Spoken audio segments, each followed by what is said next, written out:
I got bullied a lot in high school, like in school in general, actually. Because I used to get, oh, you're faking to be blind. I got garbage cans put in front of me so I can like trip and fall.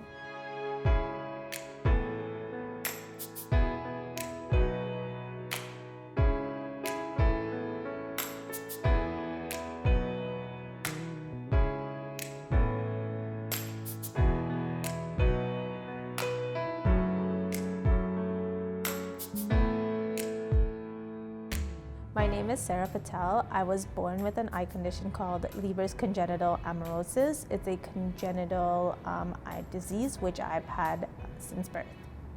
I'm an early childhood assistant, so I work in a daycare setting with infants, toddlers, and preschoolers. Some of my experiences growing up were not the greatest. I was bullied through my adolescent years. I think everyone is just trying to fit in when they're in school and trying to build a friend circle. And when you have a disability and you're trying to accept that disability, it makes it a lot harder.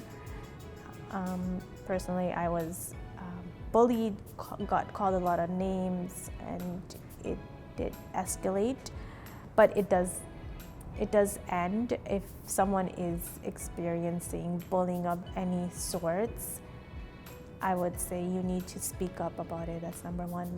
Let your peers or someone you know close about what's happening, whether it's a teacher, a parent, a friend, anyone you know, and from there try to find different ways of, if you're not able to, of someone else to come and help educate the school on how it is having any type of disability. I've been a member with CNIB approximately more than 10 years. I was involved with CNIB ever since I was a child, starting with their summer camps, March break programs, moving on to other programs that would help me with post-secondary school. The one aspect of my life that I feel has been affected is being more independent. There is a lot of things that person with sight loss or I would like to do and want to do. A lot of times those accommodations are not being made. Also, it's very hard to be spontaneous with someone with sight loss. You just can't, you might have the thought of like, okay, let's just go to the beach, or I want to go for a hike, but you can't do that when you have sight loss because you haven't, everything needs to be pre-planned. Nothing, you can't just do anything instantaneously. I feel that I'm not being misunderstood or mistreated. It's just not being taken seriously, I would say, just by my appearance, because I'm a woman. I'm also of color. I wear a hijab, a head covering. So a lot of times people just think that I'm not educated, or whatever I have to say is not to any of value, or I don't come from experience.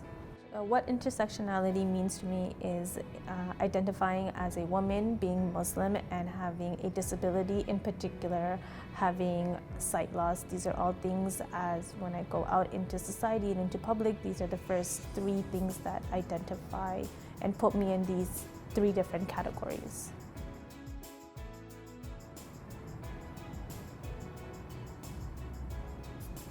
Looking back, I feel like my teachers really helped me become the person that I am by encouraging me to talk about my sight loss and finding different opportunities for me to talk about vision loss and how independent a person with vision loss can be despite having this disability. You will find obstacles and there will be days when you want to give up, but don't let your sight loss affect your hopes and dreams. Whatever your hopes and dreams were before your sight loss, whatever passions you had in life, pursue those no matter what. The most important thing to me is the independence that I currently have. I'm living in a place where I have so many different services that I have access to be as independent as much as possible.